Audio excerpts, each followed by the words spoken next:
So a former 6-time Pro Bowl offensive tackle for the 49ers has been working with the new Baltimore Ravens offensive tackle Roger Rosengarten, who's probably going to be protecting the right side of Lamar Jackson in this upcoming season. Plus, we got Rashod Bateman talking about his past with the Baltimore Ravens, how this is a new page, and he's looking to prove that he can be a star in this football league. We also have Odafe Oweh having his 5th-year option picked up and why he could truly be a breakout pass rusher this year. Baltimore Ravens rookie corner Nate Wiggins working with rookie wide receiver Javon Baker, who was drafted to the Patriots, and much more Baltimore Ravens news. So welcome in to another episode of Ravens Reports. It's your guy Noah here with For the Flock. As always, bringing you guys our top 5 news reports and storylines coming out of our Baltimore Ravens today. I hope you guys are having a fantastic day. Let's dive right into the content. At number 1, Joe Staley working with Roger Rosengarten. We know Joe Staley's history, the amount of success that he had with the 49ers. Joe Staley worked with Rosengarten during the offseason between the 2022 and the 2023 season. And there was a big step up in Rosengarten's game. So to say that he had some good mentorship, some good training would be an understatement. The athleticism that Rosengarten has leaves a lot of untapped potential.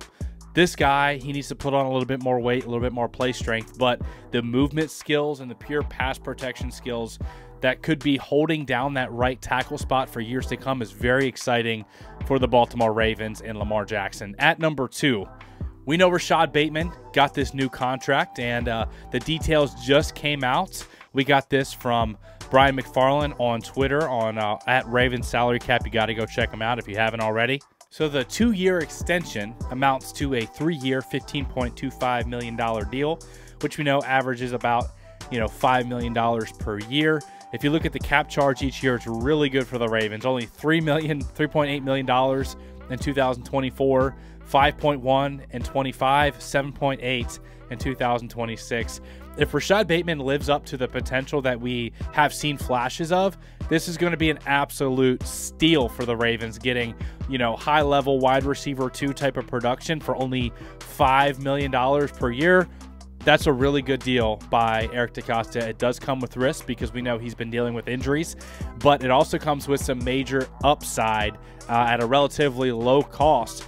Here's what Rashod Bateman had to say in a recent interview with Glenn Clark Radio. When he was asked about, have you ever questioned your future here with the Ravens with some of the adversity you face, he said, for sure. It has to do with my injury history. Nothing to do with Baltimore. I don't blame anybody for how they feel. The fans, the coaches, they have a right to feel. I was a first-round draft pick. There's expectations with that. Now, Rashod Bateman, we thought he would come in and be the immediate wide receiver 1, 1,000-yard type of seasons every single year. It just hasn't worked out that way between the injuries he's faced, the connection with Lamar Jackson. But he's looking to change that. He says this is a new start. He says, I want to prove myself that I can be a star. He knows that he can prove, he's already proved himself, he can produce at the NFL level. Go back and look at some of the tape, how often he was getting open last year. Look at the 2022 highlights, the first few games of the year before he had that injury. Look at his rookie year, 500 yards of production, making plays, making guys miss after the catch. He can play football. He can get open. He can run routes. We know all this. It's just how long can you stay on the field? How consistently can you produce? And that's what Rashod Bateman is looking to go out and prove, that he can be a legitimate guy. He says he wants to prove that he can be a star in this league. That's really exciting to hear from Rashod Bateman. And I certainly wish nothing but the best for Rashod and that he has a massive amount of success, because if you can get 2 elite producers at the wide receiver position. We know what Zay Flowers did as a rookie, 1,000 yards of total production whenever you add in the playoffs. And, the flashes that we saw from Zay, truly special. We know that guy's going to be a huge part of the offense. There's going to be a lot of design targets and touches for Zay Flowers. But if you can get that other guy opposite of Zay Flowers, who's consistently winning on the outside, like a Rashod Bateman, who's getting around that 800 to 1,000 yards as well. And then you got Mark Andrews and likely working the middle of the field out of the slot, with those big, we could have 12 personnel with the 2 tight ends. The offense could be truly, truly dangerous if Rashod Bateman and Zay Flowers consistently produce like that. And then you add in the new speed element with Devontae Walker, who can stretch the field vertically. And don't forget, about the underrated wide receiver addition on Deontay Hardy, who's only 26 years old, who can stretch the field vertically as well. So now the Ravens have multiple guys that can run past defenders, multiple guys that can win underneath, and multiple guys that can make you miss after the catch, as well as a big all-pro, future Hall of Fame running back in Derrick Henry, who's going to be toting the rock, carry in and carry out. Has a lot of potential to be a really potent top 5 offense in the NFL. At number 3, let's talk about Odafe Oweh. He had his 5th-year option picked up by the Baltimore Ravens.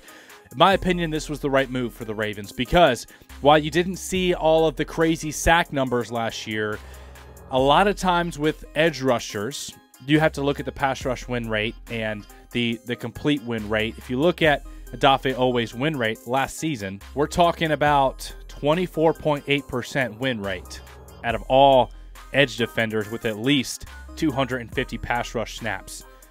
11th in the NFL. I mean, that's up there with guys like Khalil Mack and Trey Hendrickson and some of the other elite edge rushers in the NFL. Micah Parsons. Odafe Oweh was up there when it comes to win rate. He did not finish all the time. He also had a lot of his snaps taken away towards the end of the year from Jadeveon Clowney and Kyle Van Noy, who were just playing out of their minds as those veteran edge rushers on those third down pass rushing snaps. So Odafe Oweh, he's going to have some more snaps, this year with Jadeveon Clowney being gone.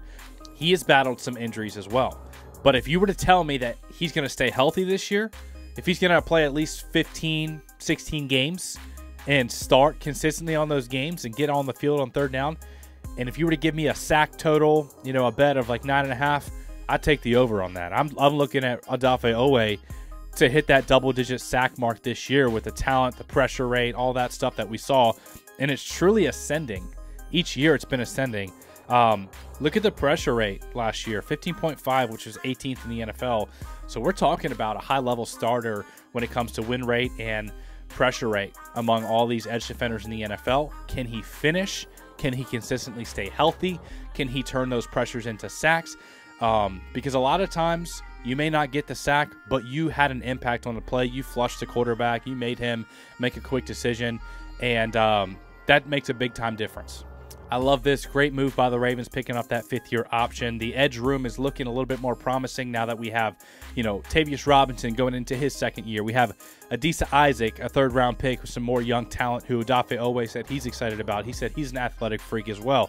Kyle Van Noy on a 2-year contract. Odafe Oweh here for another 2 years with the 2024 and 2025 season, as well as some other guys like Malik Harrison, who can play outside linebacker as well. The room's looking a lot better than it was a few months ago. At number 4, the Baltimore Ravens announced that they have some new field level seating available. And last year we made 2 Ravens games at the M&T Bank Stadium. We're here in North Carolina, stationed here in the Marine Corps. So anytime we get a chance to take some leave or whatever, I'm there. But this upcoming season, I'm going to be out of the Marine Corps. So I'm going to have a lot more time to spend on this channel with you guys, going to games, covering the team. I'm really fired up for that. I'm excited for everything we got planned here in the upcoming future. But this is pretty cool that the Ravens add this field level seating. It can be right there next to the sidelines with the players and the coaches and the train, everything on the sideline that's going on. They'll be right there on the field level. I'm sure the seats are going to be pricey, but start saving now because it could be worth it. At number 5, Nate Wiggins, our new rookie cornerback, who some scouts and draft analysts had as the number 1 cover corner in the draft class. Some said that he was actually the number 1 overall corner prospect. Most had him at number 2 or 3, behind Quinyon Mitchell or Terrion Arnold. But Nate Wiggins, this guy can cover, man. He is sticky. His hips are fluid. He can turn and run. He gets his head around. He gets good ball production. Now, we got to see this translate to the NFL. We know he's a little bit lighter, but he plays like a Raven. He's scrappy. He's physical. He can come up and pop guys, tackle guys. I saw him lay out Xavier Legette, the big, 230-pound wide receiver at 6'2". I've seen him go toe-to-toe with Keon Coleman in some film studies. So I'm excited about Nate Wiggins, but he's working with the other rookie wide receiver that was in his same draft class, who a lot of Ravens fans wanted to draft. That's Javon Baker. He's doing some one-on-ones here. You can see that, man, these guys are sharpening each other, getting their work in, and I cannot wait for the rookie minicamp that's about to happen here in a few days. I'm fired up for this draft class. I love this draft class. I think the Ravens did an excellent job, as they normally do in the NFL draft, where they truly feel that their team is built. So if you guys enjoyed today's content, if you got any value, don't forget to hit the like button.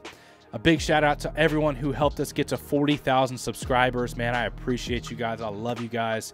The For the Flock family is growing. Don't forget, if you haven't already, go ahead and hit that subscribe and notification bell so we can keep you up to date on all of your Baltimore Ravens news and content. Man, I love you guys. Appreciate you guys, and we'll see you in the next video.